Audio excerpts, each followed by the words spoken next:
Hello, everyone. Today's story is interesting, but if you find it compelling, please consider subscribing. The channel's been quiet lately, and your support keeps it going. Let's get into it.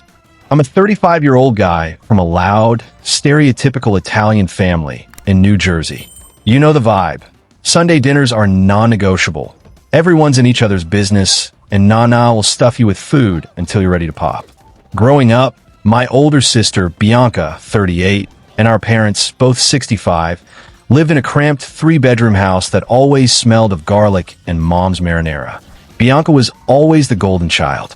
Mom and dad acted like she was the pride of Italian Americans.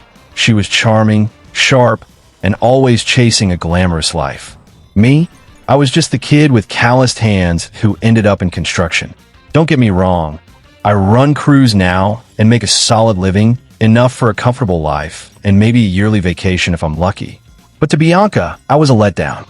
She never hesitated to remind me I settled for a working-class job while she chased her lofty dreams, which mostly involved marrying rich and living large. She pulled it off for a while, too.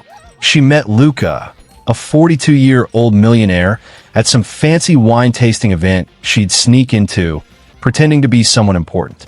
He was loaded, from a respected Italian family, and mom and dad were thrilled their princess finally got the life she deserved. They threw this extravagant wedding, draining dad's savings because Bianca had to have everything.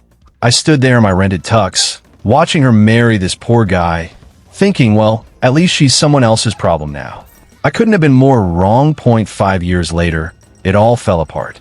Luca filed for divorce, and it wasn't exactly a shock. I had my suspicions. Bianca kept talking about her personal trainer at the gym, always texting, always finding reasons to stay longer. I never said anything. You know how Italian families handle that stuff. But I'm pretty sure Luca caught her doing more than yoga, if you catch my drift. The divorce was messy, like something out of a bad reality show. She even threw plates at a restaurant once. It made the local news. Luca had a sharp lawyer and a tight prenup. So Bianca walked away with little more than monthly support for their 9-year-old daughter, Gianna. That's when the chaos really kicked in. Bianca was a mess. She had no real-world skills after years of playing the trophy wife. She and Gianna needed a place to stay and money to survive.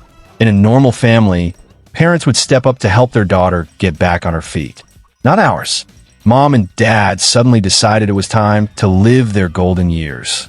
They'd retired and were planning trips. This shorts can't handle this full story. Click the link in the description to see full story. You need to watch this.